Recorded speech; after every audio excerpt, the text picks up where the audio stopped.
എന്താ വില? മുഴത്തിന് 50 പൈസ. 50 പൈസക്ക് ഒരു കുറ്റി പുട്ട് തന്നെ അല്ല. പുട്ട് തലയിൽ വെക്കാൻ പറ്റില്ലല്ലോ.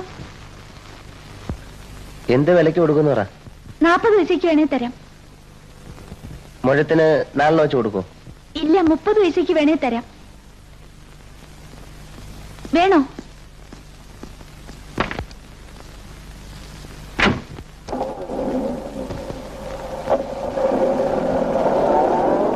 പോയല്ലേ, വലിയ ചെരുപ്പും പപ്പാസും ഒക്കെ ഇട്ട് കാറിലാ വരിക. പറയണത് പുട്ട് തിന്നണ കാര്യം. പണക്കാർക്ക് പുട്ടാവും പൂവിനേക്കാൾ വലുത്. തിന്നണ സാധനമല്ലേ വയറന്മാര്.